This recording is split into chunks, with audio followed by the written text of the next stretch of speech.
I'm just asking, what kind of proteins do they produce? What's the difference in the proteins they produce? Right? That's the thing I want you guys to think about now, is what are the differences here? Because there is a slight difference. The good news is that, and it kind of is good news, is that it's in your book. The bad news is that you just have to kind of look it over and figure out why it's different, right? And when we look at ribosomes, keep in mind that these ribosomes are formed in that black dot inside the nucleus called the nucleolus. Now, keep in mind as well, the book will switch back and forth between using rRNA, ribosomal RNA. You guys have heard of DNA, but there's a second type of nucleic acid, RNA. Now, where there's only one type of DNA, there are many types of RNA. There's rRNA, ribosomal RNA, that gets added with proteins to produce ribosomes. There's messenger RNA, which we'll talk about next week. And then there's transfer RNA. So there's 3 different types of RNAs. All of them are required to make proteins. They all work together to make proteins. The ribosomal RNA provides some kind of structural backing, so then the proteins can be formed. But the book will kind of go back and forth between using ribosome and rRNA, right? Basically the difference, well, just that the rRNA is just the kind of nucleic acids. The ribosomes are when you add it with proteins. The rough endoplasmic reticulum contains these studded, right, circular ribosomes embedded on it. The rough endoplasmic reticulum is connected to the nucleus. The smooth endoplasmic reticulum has no ribosomes. Because of this, it doesn't have a role in protein synthesis. What it does do is make lipids, right? And a slight detoxification of certain type of medications and alcohol, right? So manufacture of lipids. So it's the one that produces the phospholipids. It produces cholesterol. So you guys know that when people have high cholesterol count, right?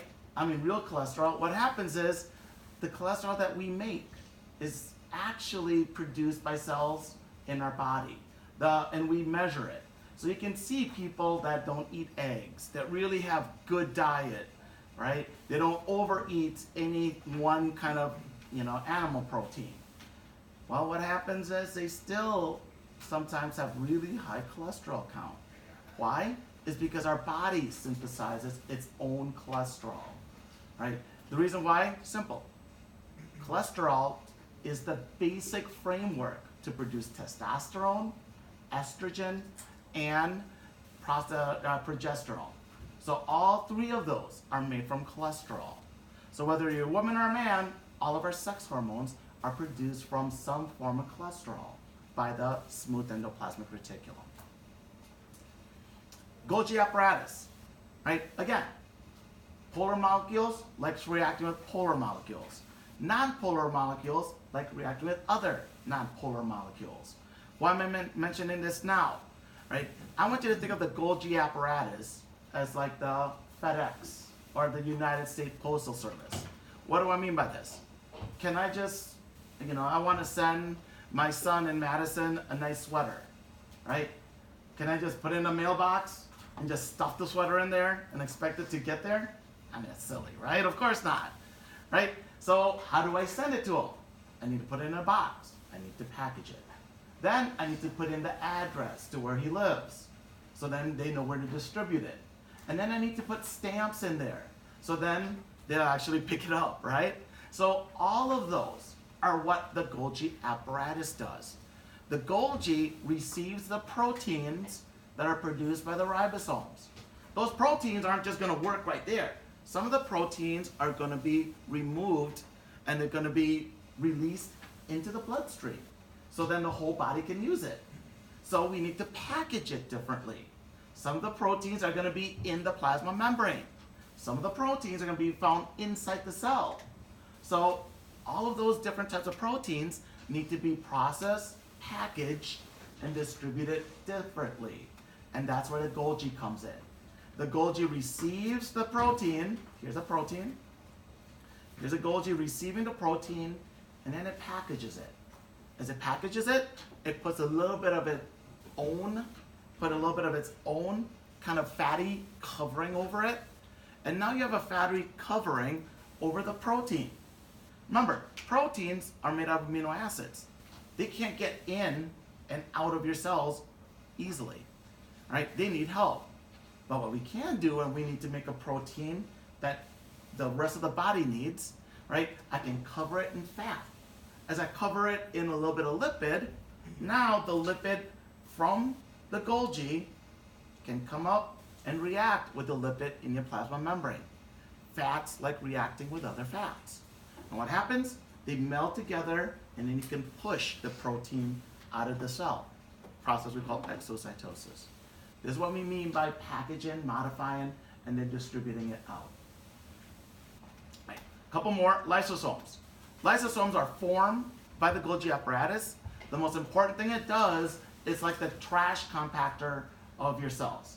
Right? Any material that the cell brings in, some of the material can be potentially harmful. If you think about a white blood cell, that's all it really encounters are viruses, bacterium, fungi, right? Harmful things. So it needs to be able to pick up the viruses that's rolling around in your body, bring it in, and then destroy it. Now, sometimes it can't, right? You have a white blood cell that can try to pick it up, try to swallow it, try to kill it, but yet the virus is too strong. And now that white blood cell becomes infected. HIV is an example of this, right? Where the helper T cells gets infected with it. What else, right? You guys have heard tuberculosis. Tuberculosis is another example, where your macrophages that swallows up these bacterium and they can't kill it. Because it can't kill it, now it becomes infected, and now we kind of wall it off in the lungs. So that does happen from time to time, right? Now normally it can. So when a white blood cell kind of comes around and swallows up a virus, like chickenpox, it can go around, swallow it, and then a lysosome with very strong enzymes fuse, right, with that vesicle. A vesicle is just a compartment, right? This compartment has the virus in it. And now we fuse it with the lysosome. The lysosome's enzymes goes in and then destroys the virus. Perfect, right? That's exactly what we want. And now it's destroyed, can't be infected with it. Now, the lysosome also destroys old proteins, old organelles. Because if they build up, then we can also cause damage to the cell. So old proteins and organelles need to be removed up to the job of the lysosome. Peroxisomes are smaller examples, and they have a completely different function, right? Their main job is twofold. One, detoxification of drugs and alcohols. So in your liver, you can have lots of cells with lots of peroxisomes. The main purpose is to detoxify alcohol and, right, Tylenol, acetaminophen. So both of those, right, can cause, if you drink enough, what happens? Your liver fails.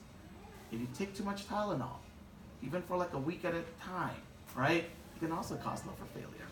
Now, we don't see it much in adults. We saw it a lot in infants. That's why for a while they took out all the infant cold and flu medication, right, and cough medication, because they had Tylenol in it, right? And what happened? Baby's sick, had a fever, give them Tylenol, and then dad gets home, baby's coughing, gives them a cough medicine that has Tylenol in it. And what happens? You double dose the baby. All it takes is a couple of different days of that, of double dosing.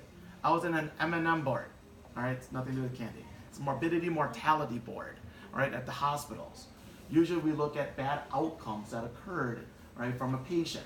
So the bad outcome we saw was an infant that had acute liver failure because of this. The problem was the parents waited too long.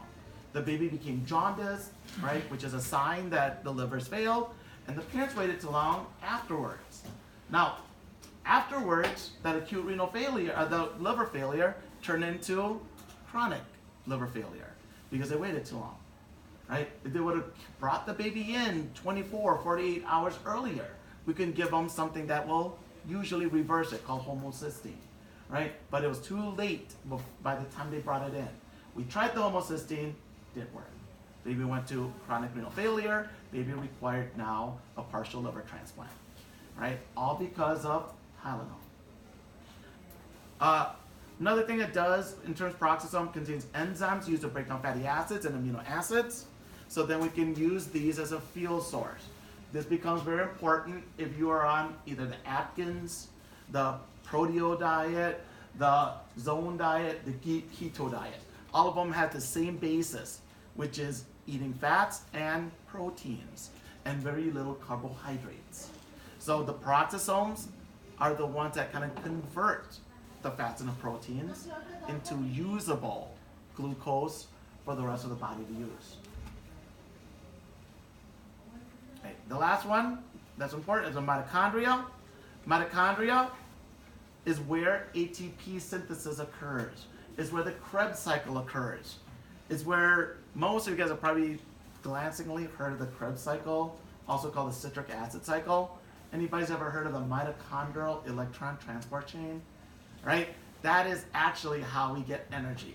It's that transport of electrons from protein to protein inside our mitochondria.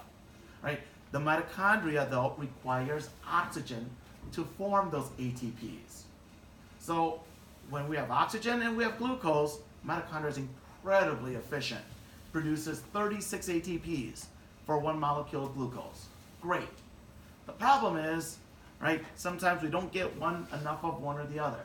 Right? Now, the other problem is, the weird thing, I wouldn't say problem, is that there's so many different steps in how we get energy from glucose. There's like 12 steps in glycolysis. There's 7, 8 steps in the citric acid cycle. There's numerous steps in the mitochondrial electron transport chain. There's only one step that requires oxygen, and that's the very last one. That's it, right? And that's one step that requires oxygen, and that's it. And I always ask my students in 201, do you see oxygen required anywhere? No. Right? The only step that requires oxygen is the very last one. And yet, when you don't have oxygen, everything else breaks down. Right? And now we don't make energy from ATPs, from glucose. Right? Now, the thing about the mitochondria is that, the weird thing as well, is that it contains its own DNA. So the DNA is going to code for your lysosomes, for your ribosomes, for all the other organelles, except for the mitochondria. Right? So when you're active, and let's say you just started a workout regimen because it was January 1st, right? So you haven't done anything previously, but now you're starting to work out again. What happens? The skeletal muscles, they start to grow. But in order for you to get in shape, the mitochondria also needs to divide to produce more ATPs. As it does so, now you can run for a longer period of time because you can make more energy for the muscle. Well, in order to do that, the mitochondria itself undergoes division. It's not coded for in the nucleus, which is weird, right? No other organelle has this. There's a belief that the mitochondria was some kind of extracellular, either bacterium or virus-like material that our cells overtook and become almost a co-symbiotic relationship with us, right? Crazy to think about it that way. But there's no reason why it should have its own DNA. The mitochondria also is only maternally inherited. That's it. All of our mitochondria, regardless of whether you're a boy or girl, all of our mitochondria are from our moms, right? None of it is from dad. And the reason is because of how the mitochondria, right, how the sperm fertilizes the egg. The mitochondria never enters mom's egg. Because it never enters mom's egg, only the nucleus does, right? Our, DNA has none of dad's mitochondrial DNA. Right. We kind of mentioned cilia when we kind of looked at it before. Cilia is found in the fallopian tube and in the respiratory system. Its main purpose is to move something over the top of the cell. So then you can direct that egg to move from the fallopian tube to the uterus. So then you can direct the mucus up, so then you can expel it. If you don't, mucus is a great breeding ground for bacteria, right? If you heard of right, cystic fibrosis? Cystic fibrosis people, even now, right, their lifespans are like 45 to 50 years, right? That's it.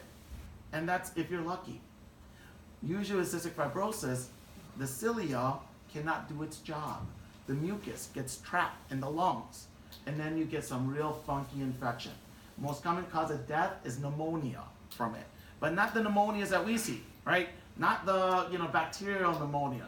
They get really bad fungal pneumonias, right? That it's really hard to treat, and they die as a result of it. That's even after they've had a lung transplant, even. Flagella, only one example of this that's functional, and that's in the sperm cell.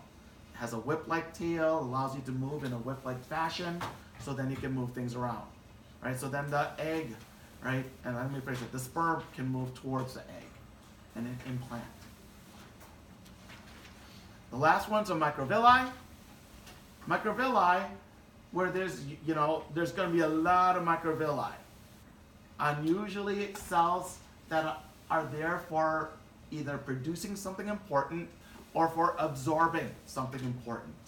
So here, we commonly see it in your GI tract, right? Again, guys, keep in mind, it's not until recently that we have food at our beck and call, right? You go out, you go on Drexel, there's like 10 different restaurants, right? And that Drexel kind of town center. It's great, right? The thing is, that wasn't available to us even 20 years ago. So you can imagine 100 years ago, there's no restaurants like that. And if they were, it'd be very expensive for the normal person. So why am I mentioning it? When you eat, there's a tendency to overeat for a reason. And I'll mention it again when we get to it. Have you guys ever had ice cream? Right? Organelles-Ribosomes got the tin roof, and then the first bite is like super sweet, overwhelmingly sweet. And like, I can't finish this, it's so sweet. The second bite doesn't taste so sweet. The third bite, you don't even taste the sweetness. By the time you're done, you're kind of licking the spoon, right? Why?